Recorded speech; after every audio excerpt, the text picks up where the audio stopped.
Yo guys, what is going on? And welcome back to another match review. And today, Manchester United have gone and beaten Sunderland 3-1 at Old Trafford. Their goal scorers being Daley Blind with the first, Zlatan Ibrahimovic with the second, Henrik Mkhitaryan with the third, and Barini with a last-minute goal for Sunderland. And again, it was a very impressive performance, meaning that top four is so within our clutches now. All it takes is a few more slip-ups from the top four, and we will be there. The first today that nearly happened was a very tense 1-0 win for Arsenal against West Brom, scored by Giroud. And if that hadn't have happened and it would have ended 0-0, things would have been very interesting going into the new year. But may I just say, this is the first video after Christmas Day, so I hope you guys had a fantastic Christmas and got everything you asked for. If you haven't, then obviously Santa has seen things that you've done this year and probably hasn't quite agreed with what you've been doing. But enough with Christmas. I'm just going to share with you one present I quickly got. I did get a new professional looking chair.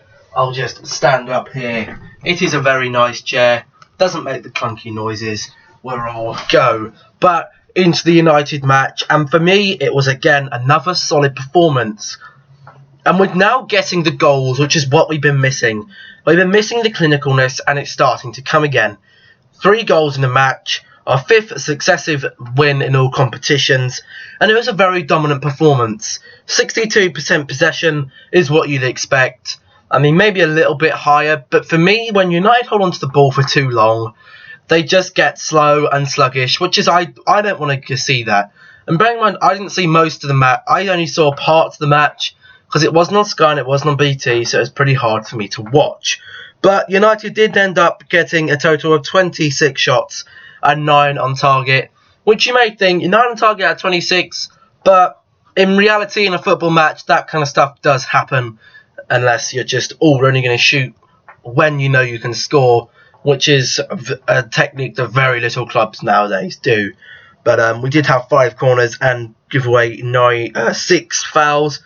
But for me, obviously, Christmas has been a very good time for Manchester United fans, not so much for Sunderland fans, seeing as they are right down at the bottom of that table, and hopefully they stay there, because it has been looming for the past few years that Sunderland are going to be going down. It's just a matter of when.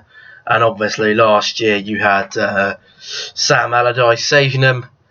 He moved away to England, got the sack, now he's at Crystal Palace.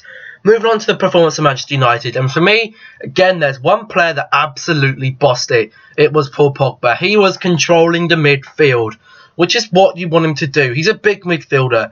He's pacey, he's attacking, he can defend, he's very physical. You want him to get in there and control the match. And for me, Paul Pogba is one of the most underrated midfielders at the moment, for me, because the emphasis is all on, you've got Kevin De Bruyne, you've got Mesut Ozil, you've got Kante, but what about Paul Pogba? I was talking to, my family came up on a Christmas Day yesterday, and they are Arsenal fans, and I was talking to my cousin, and he said that there's only one player he'd want at Arsenal, which is David De Gea.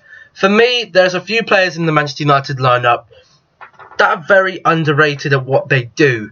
The first, obviously, being Paul Pogba. Paul Pogba, for me, is a great player, and if he carries on like this for the season, he will, for me, be worth the 89 million. He may not be scoring as much as he did at Juventus. He didn't even score that much at Juventus, only 12 goals in the season, I believe.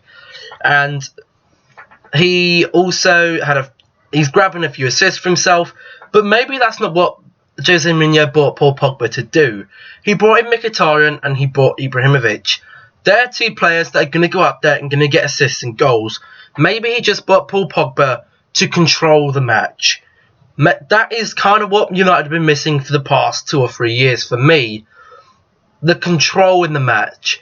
And that used to come from the 2 centre-backs for me, Rio Ferdinand and Vidic. They left. Meaning there's no one in the midfield that can kind of control the match. But now I think United and Jose Mourinho have found their 3 midfielders that are just going to start most matches. That is playing a 4-3-3, which is Carragher's defensive midfielder, Pogba out on the left-hand side midfielder, Herrera down on the right. That works, and if he changes it, I'm not too sure why he would. But hopefully then players don't get injured, so we can just carry on building that massive midfield 3. Now, the way United work, it can either be attacking, it's normally a 4-3-3 with 2 wingers and a striker. But defending, the 2 players he was playing today was Lingard on the right and Mata out on the left, I believe. Correct me if I'm wrong. But defending them, they kind of drop back a bit. Or maybe...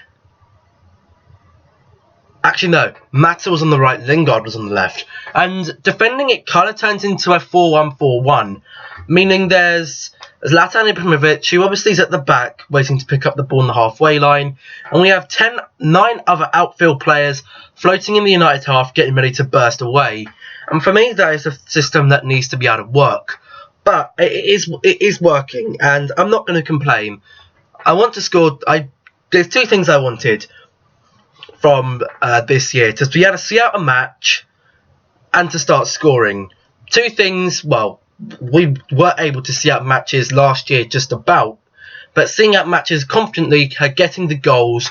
And that's what we struggled with this season.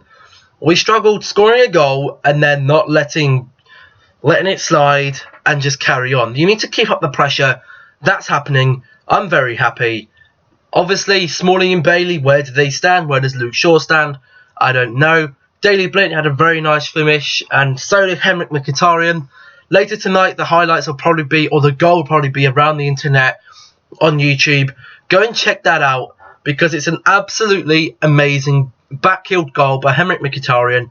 Just go and check it out. I strongly believe you do. Contender for goal of the season. But obviously, there is one more thing that I want to talk about. League table position, apart from United, obviously now Chelsea are running away with the league. They are 9 points clear. Liverpool have a game in hand. If they can win, that creates 6 points. But I do not see Liverpool keeping up the chase to Chelsea. Meaning that the one question all football fans are thinking of is any team going to be able to conjure up enough wins and beat Chelsea so that one of the other teams can come up and take them on? Because obviously you've still got City, who are well capable of beating them. United can beat them. Arsenal can beat them. Liverpool could beat them. Spurs could beat them. There's a lot of teams that... I mean, any team can beat them, but they're the top teams that really have a good chance of beating them. And obviously United had the 4-0 thumping. At home, maybe away from home, they could cause some disruption.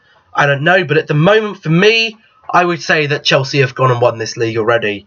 That's now 11 straight wins, maybe even 12, I'm not sure. I think it's 11, but I think the league is going to go to them. The other 3 positions, I'm really not too sure yet, but that is going to be the end. Positive today, 3-1 victory for Manchester United. I'll see you in the next football review, but tomorrow uploads will be back as usual daily with the Manchester United career mode, which I hope all you guys are enjoying. Remember to leave a like if you did enjoy this video, subscribe if you haven't already, and I'll see you in the next one. Goodbye.